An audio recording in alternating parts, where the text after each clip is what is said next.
Question 1.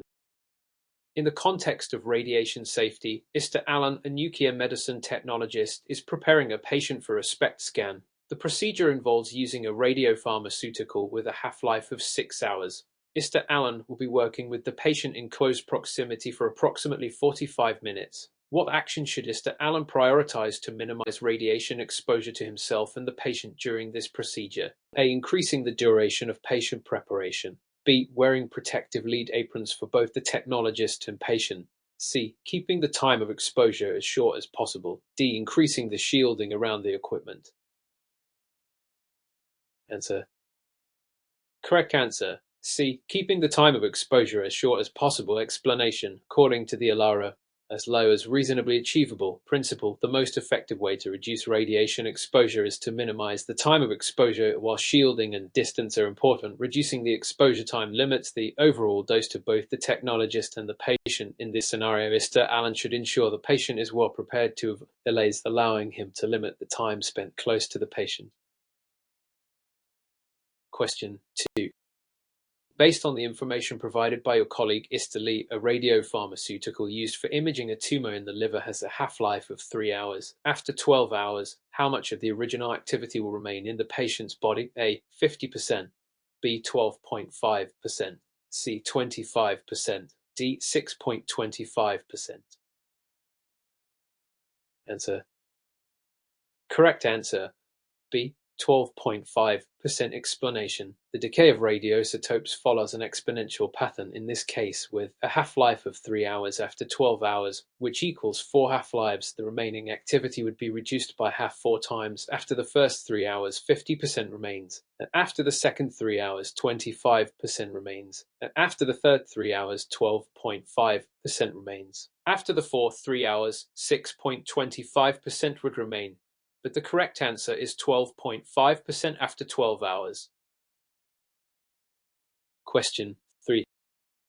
To better understand the principles of radiation interaction with matter, consider the photoelectric effect. Which of the following factors significantly influences the likelihood of the photoelectric effect occurring? A. The energy of the incoming radiation and the atomic number of the target material.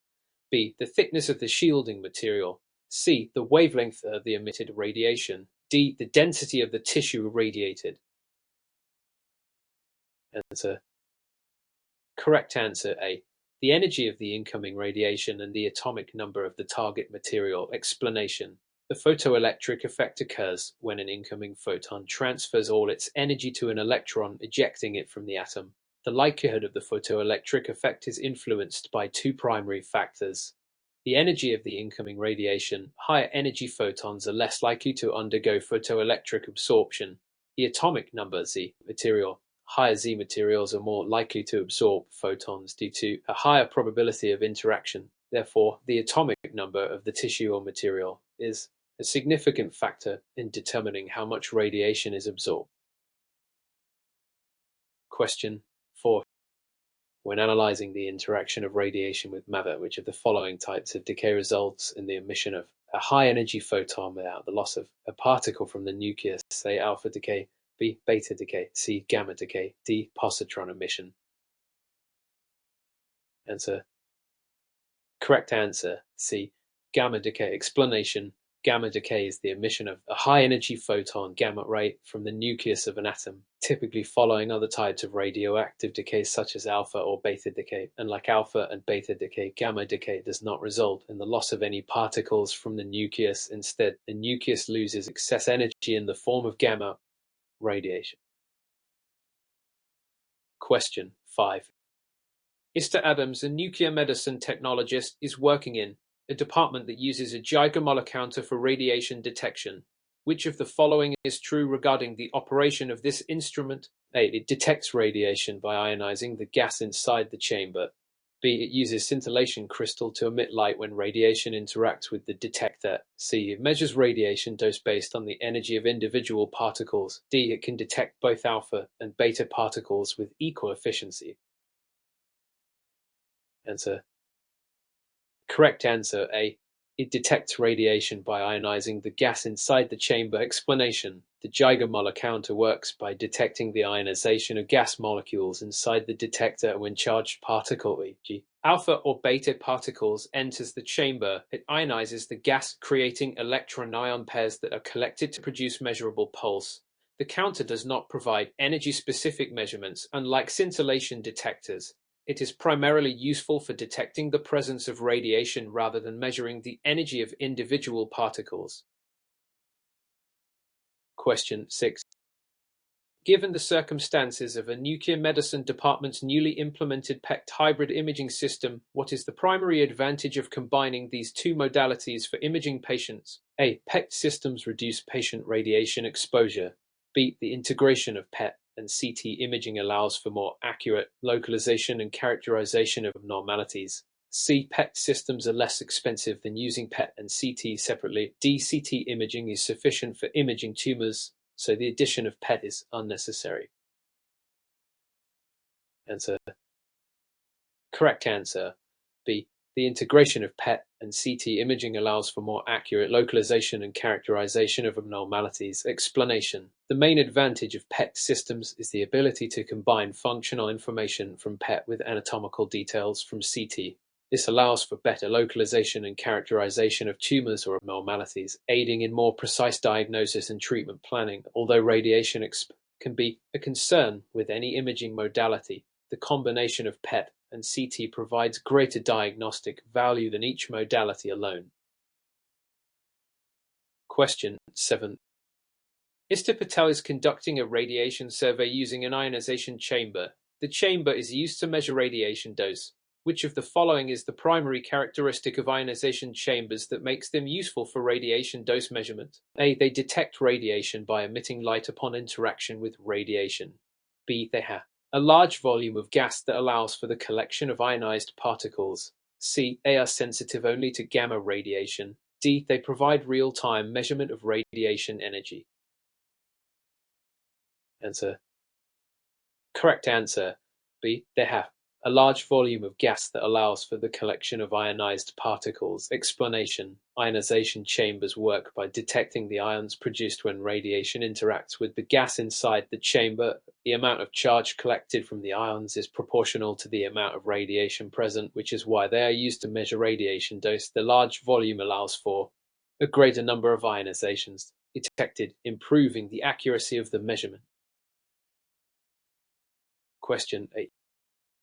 What would happen if a nuclear medicine technologist uses a radiopharmaceutical that is not adequately labeled or has undergone improper storage? A. The patient may experience reduced diagnostic accuracy, but no health risks. B. The patient may be exposed to harmful radiation due to incorrect labeling or degradation. C. The radiopharmaceutical may show no imaging results and no harm will come to the patient. D. The radiopharmaceutical will lose its radiological properties entirely. Answer. Correct answer. B. The patient may be exposed to harmful radiation due to incorrect labeling or degradation. Explanation. Improper labeling or storage of radiopharmaceuticals can lead to chemical instability, which may degrade the drug and potentially cause it to deliver an incorrect or harmful dose to the patient. This can result in inaccurate imaging or even toxic radiation exposure. The correct labeling ensures the correct radiopharmaceutical is administered with proper dosimetry. Question 9. In light of recent developments in radiation protection, which of the following best describes the importance of proper shielding when working with radioactive materials in nuclear medicine? A. Shielding ensures that radiation does not reach the patient during procedures. B. Shielding only protects the technologist and staff, but not the patients. C. Shielding helps to concentrate radiation in the treatment area for better imaging. D. Shielding minimizes unnecessary radiation exposure to personnel and patients. Answer. Correct answer. D. Shielding minimizes unnecessary radiation exposure to personnel and patients. Explanation. Proper shielding is crucial in minimizing unnecessary radiation exposure to both the personnel and the patient. For example, lead aprons, barriers, or walls are used to absorb or attenuate radiation before it can reach areas where it could cause harm. While shielding cannot eliminate all radiation, it plays a vital role in maintaining radiation safety by reducing exposure to levels that are as low as reasonably achievable. Alara. Question 10. Which of the following statements accurately describes the role of cross-sectional anatomy in nuclear medicine imaging, specifically in SPECT and PET? A. Cross-sectional anatomy is not relevant for interpreting images from SPECT and PET scans. B. Cross-sectional anatomy aids in the accurate alignment of images from different imaging modalities. C. Cross-sectional anatomy helps in identifying non-radiation-based abnormalities. D. Cross-sectional anatomy is only useful for MRI but not for SPECT or PET. Answer. Correct answer. B. Cross-sectional anatomy aids in the accurate alignment of images from different imaging modalities. Explanation. Cross-sectional anatomy plays a critical role in nuclear medicine imaging, especially with SPECT and PET. Both of these imaging modalities often provide functional data, and the use of cross-sectional anatomy, such as from CT, helps in accurately aligning these functional images with anatomical structures. This aids in localization of the radiopharmaceutical uptake and improves diagnostic accuracy. Question 11. In the context of radiation protection, Istacata is preparing to administer a radiopharmaceutical to a patient. The patient is pregnant and is in her first trimester. Considering the biological effects of ionizing radiation, which of the following actions should Istacata take to minimize the risk to the fetus? A. Administer the smallest possible dose and inform the patient of the potential risks. B. Administer the radiopharmaceutical only after obtaining a written consent from the patient's spouse. C. Avoid the use of the radiopharmaceutical altogether and suggest alternative imaging methods that do not involve radiation. D. Administer the standard dose without any changes, as the fetus is not likely to be harmed by the exposure. Answer. Correct answer. A. Explanation. In radiation protection, particularly for pregnant patients, the ALARA, as low as reasonably achievable, principle applies. The biological effects of ionizing radiation on the fetus can be significant, especially during the first trimester when organogenesis occurs. The fetus is highly sensitive to radiation and exposure should be minimized. Option A is correct because the smallest possible dose should be used and the risks should be communicated clearly to the patient. Options B, C, and D are incorrect as they either ignore patient rights or fail to account for the principles of radiation safety and the risks involved in radiation exposure during pregnancy. Question 12.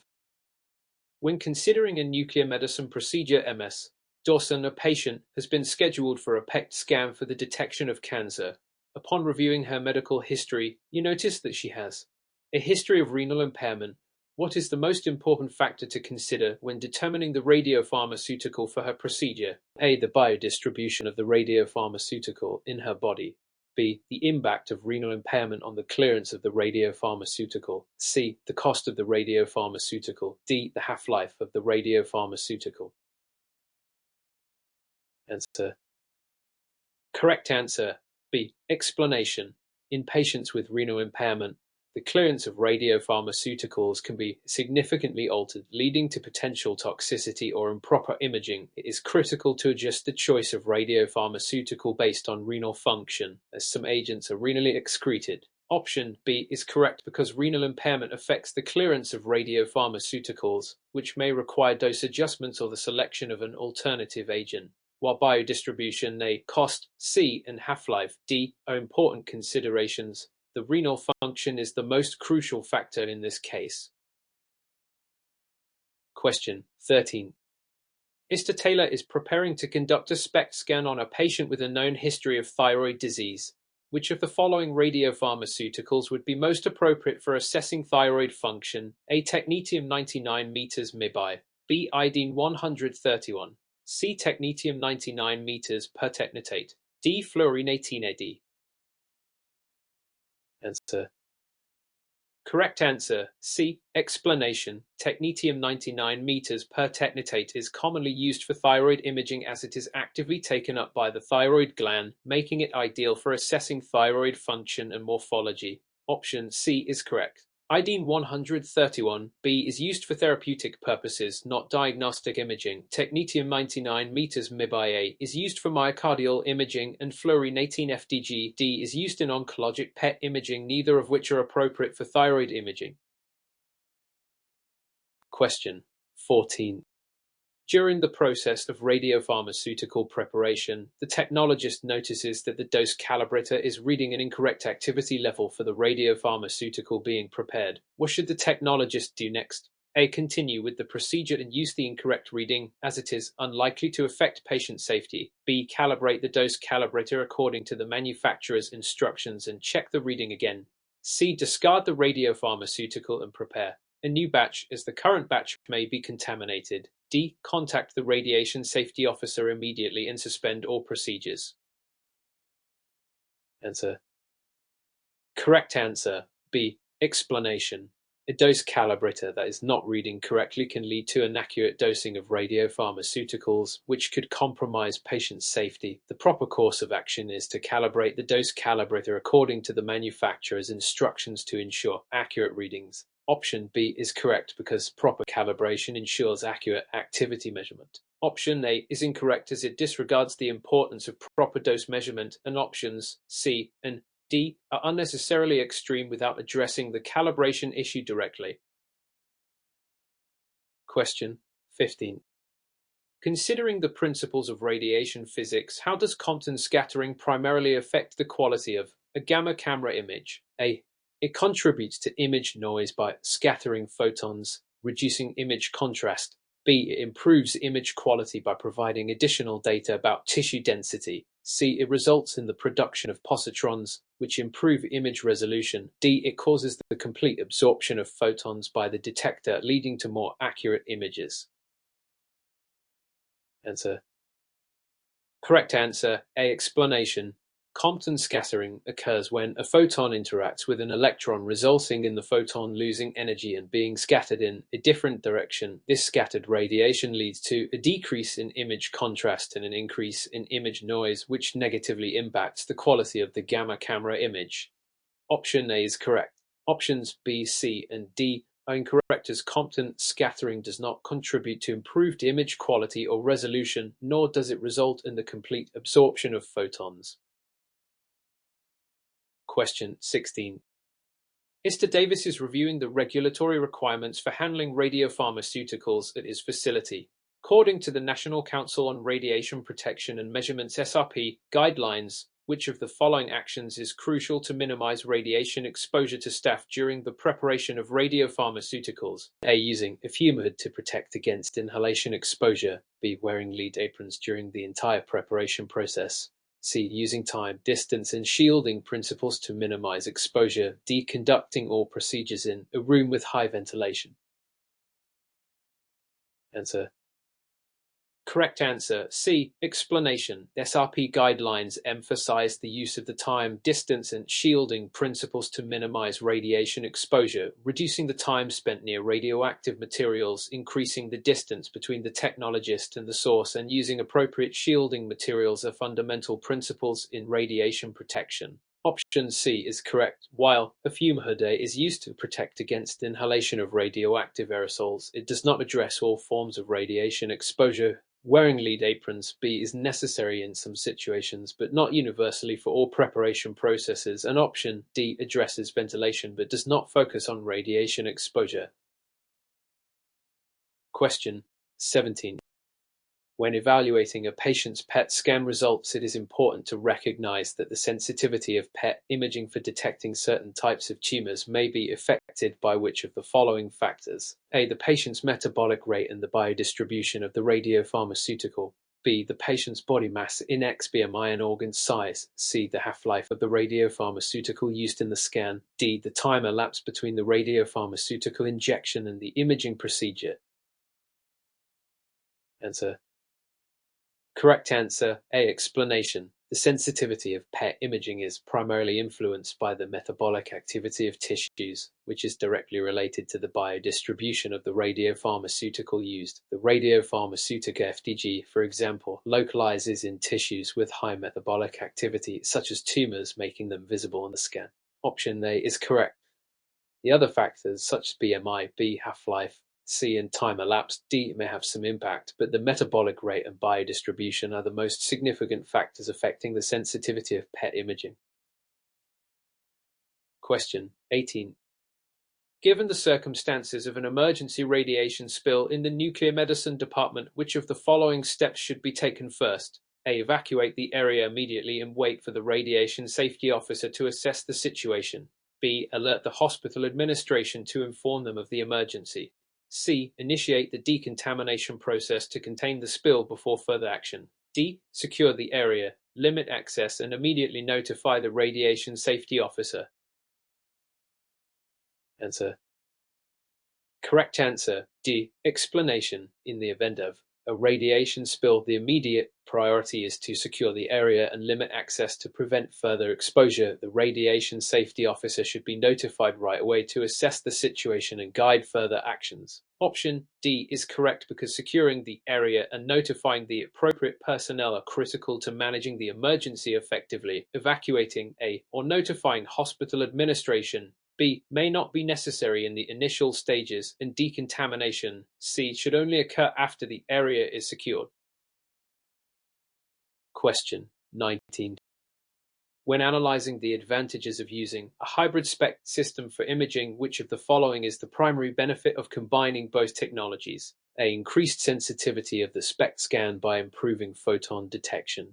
B. Enhanced anatomical localization of functional abnormalities detected by the SPECT scan. C. Reduction in radiation exposure to the patient during the imaging procedure. D. Improved image resolution through higher radiation dose. Answer.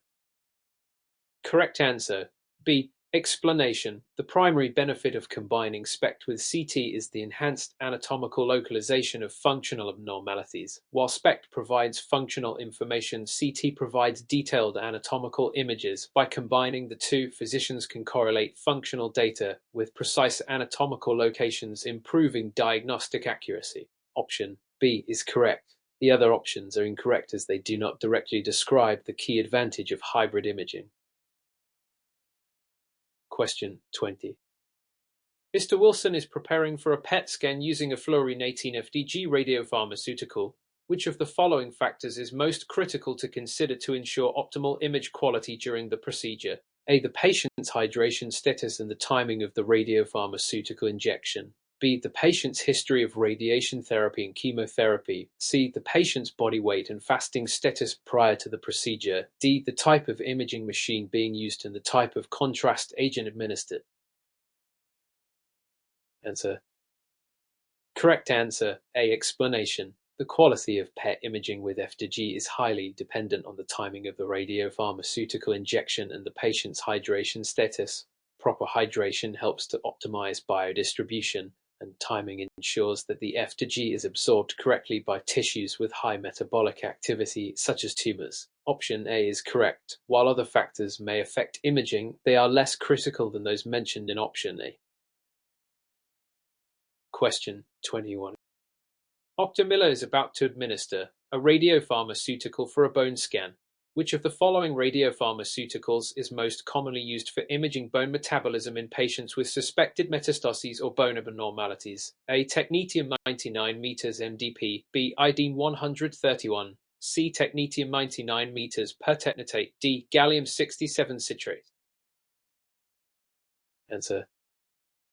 Correct answer, A. Explanation. Technetium-99 meters MDP, methylene diphosphonate, is the most commonly used radiopharmaceutical for bone scans as it binds to hydroxyapatite in bone, making it ideal for detecting bone metastases and other bone abnormalities. Option A is correct. Iodine-131. B is used for thyroid imaging and treatment. Technetium-99 meters per technetate. C is used for thyroid imaging and gallium-67 citrate. D is used for infection and inflammation imaging.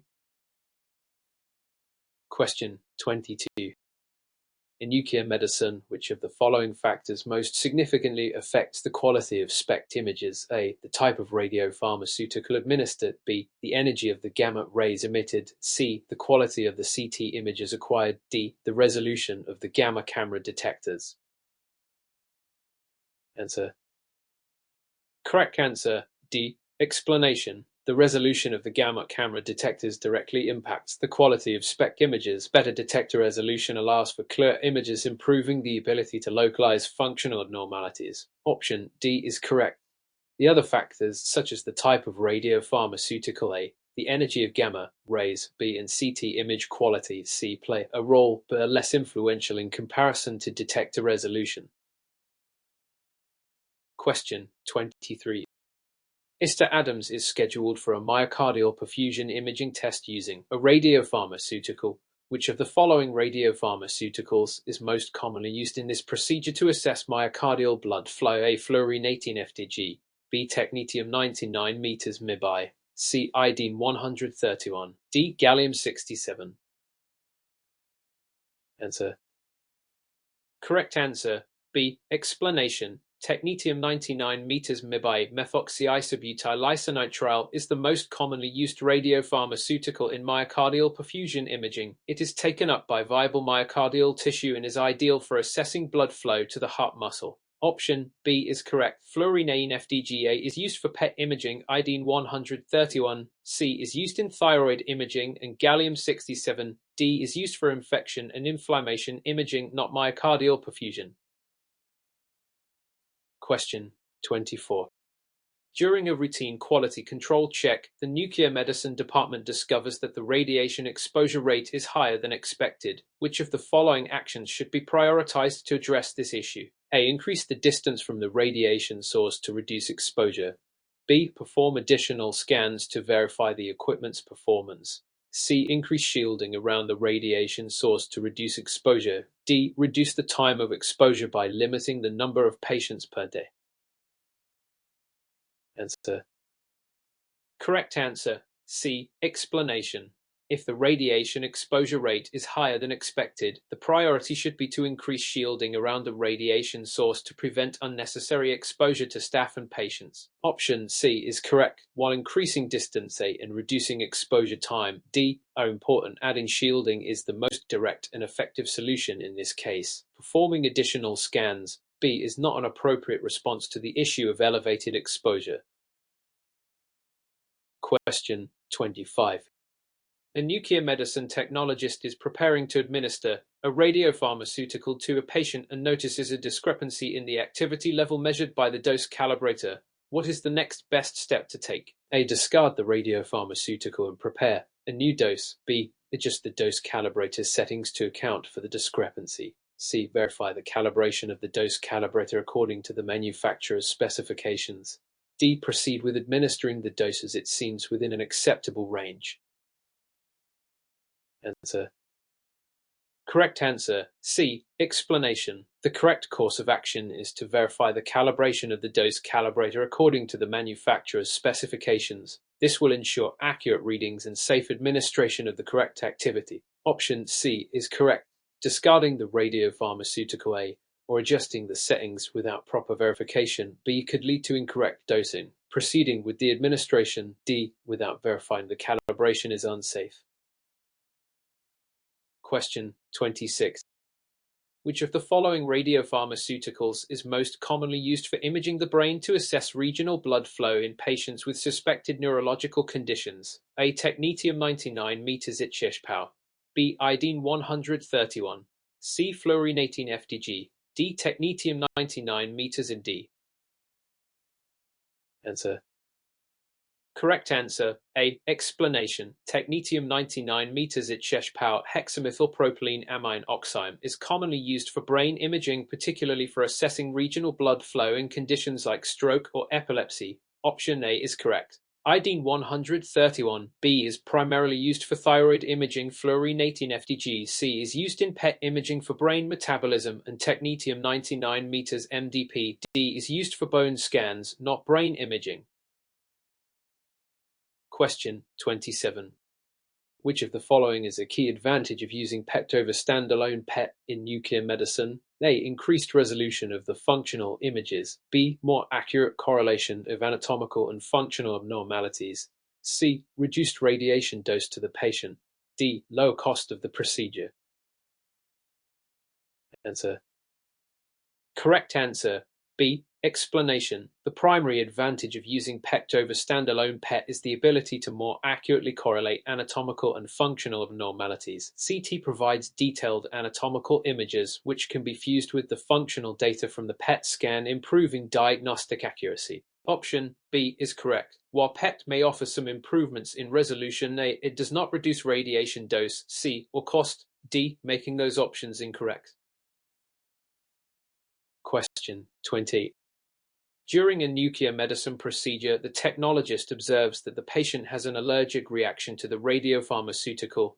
Which of the following actions should be taken immediately? A. Administer an antihistamine and continue the procedure. B. Discontinue the procedure and contact the physician for further evaluation. C. Proceed with the scan as the reaction is likely to subside. D. Delay the procedure until the patient's allergy history is reviewed. Answer. Correct answer B. Explanation. If a patient experiences an allergic reaction to a radiopharmaceutical, the procedure should be immediately discontinued and the physician should be contacted for further evaluation. The safety and well-being of the patient should always be the top priority. Option B is correct. Administering an antihistamine without physician guidance may not address the severity of the reaction. Proceeding with the scan C or delaying the procedure D without assessing the reaction is unsafe. Question 29.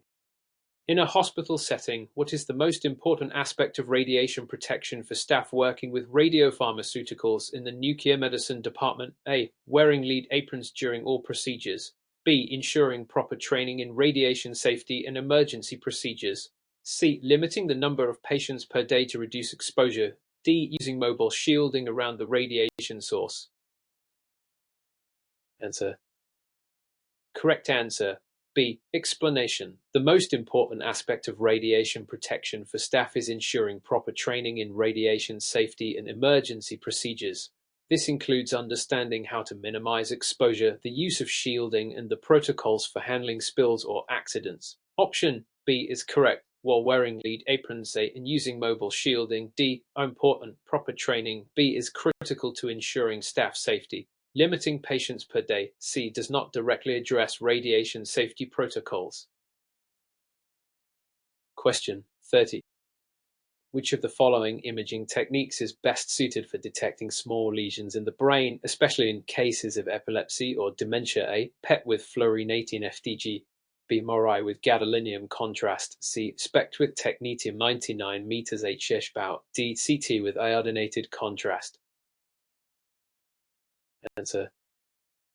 Correct answer A. Explanation. PET with fluorinating FDG is best suited for detecting small lesions in the brain, especially in cases of epilepsy or dementia, as it evaluates metabolic activity and can highlight areas of abnormal brain function. Option A is correct. While MRI with gadolinium contrast, B, is often used for structural brain imaging, SPECT with technetium-99 meters at Eschbau. C, and CT with iodinated contrast, D, are less sensitive for detecting small functional lesions compared to